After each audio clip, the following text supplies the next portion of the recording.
في مصر الفرعونية من آلاف السنين كان في ملك صغير اسمه توت عنخ آمون. اتولى العرش وهو طفل وساب وراه لغز كبير.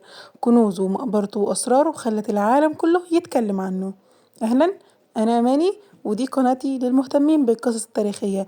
معلش اتأخرنا عليكم المرة دي عشان كان في نتيجة، الحمد لله نجحت. بارك أخوك أبو جبل يا شباب، ويلا بينا نشوف قصة توت عنخ آمون في قناتكم كان يا مكان. قصتنا النهاردة بتحكي عن سر توت عنخ آمون الفرعون الصغير اللي غير الدنيا.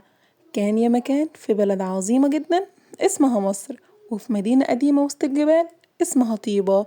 اتولد ولد صغير بس ما كانش زي أي ولد، اسمه كان توت عنخ آمون. توت ما كانش عنده وقت يلعب ولا يجري ولا فراشات لأنه كان فرعون مصر، وهو عنده بس 9 سنين.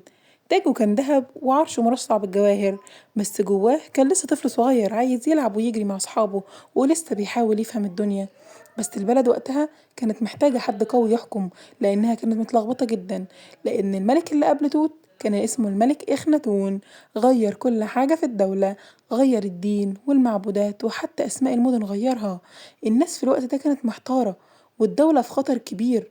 بس توت قال أنا هرجع السلام لمصر تاني. الولد الصغير هو اللي قال أنا هعمل كده، وقال كمان أنا مش هسكت على كده، أنا هفتح المعابد تاني وابني للناس بيوت وازرع الأرض من جديد. وبدأ الحكم بتاعه بحكمة وهدوء، بدأ يساعد الكهنة ويزور المعابد ويختار الناس اللي فعلا بتحب مصر وبتضحي عشانها. كل ده وهو بس طفل، بس عقله أكبر من سنه وقلبه أطيب من الطيبة نفسها. لكن فجأة وهو لسه صغير وفي عز شبابه مات توت عنخ آمون. مات وهو بس عنده حوالي 18 سنة، والخبر ده كان صدمة لكل الناس.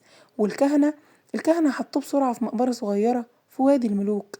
بس المقبرة دي كانت مليانة كنوز كتير جدا. ومرت آلاف السنين والناس نسيت مكان المقبرة لحد ما جت سنة 1922، التاريخ اللي غير التاريخ ذات نفسه، لما جه عالم آثار اسمه هوارد كارتر. اسمه ايه تاني؟ هوارد كارتر.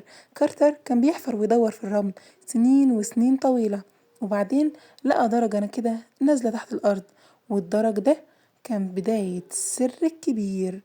وفتح البوابة ولقى غرفة دهب كاملة قدامه، وسرير وتماثيل وأدوات وعربيات ملكية، وكمان التابوت الملكي. والأهم من ده كله لقى قناع توت عنخ آمون، أشهر قناع ذهبي في التاريخ بل في العالم كله. الناس في كل حتة في العالم اتكلمت، مين الفرعون الصغير ده؟ وليه المقبرة دي ما اتدفنش فيها ملك تاني؟ وليه السر فضل متخبي آلاف السنين؟ وتوت بقى أشهر فرعون مش عشان حروبه ولا قصوره، بس عشان سره اللي لسه بنكتشفه لحد النهاردة. وهنا بنتعلم إنك حتى لو كنت صغير ممكن تسيب أثر كبير وراك، زي ملكنا الملك توت عنخ آمون، إن خلى العالم كله يتكلم عن مصر لحد النهاردة بسبب القناع الذهبي بتاعه اللي كان معجزة في وقتها، وزود السياحة في مصر وكمان زود الدخل. وده كانت حاجة عظيمة في الوقت ده، لأن احنا كنا فعلا محتاجين نزود السياحة في مصر. ولو وصلت لحد هنا بشكركم جدا وبحبكم، وياريت ما تنسوش تعملوا لايك وسبسكرايب عشان الحاجات دي بتشجعني جدا. وسلام.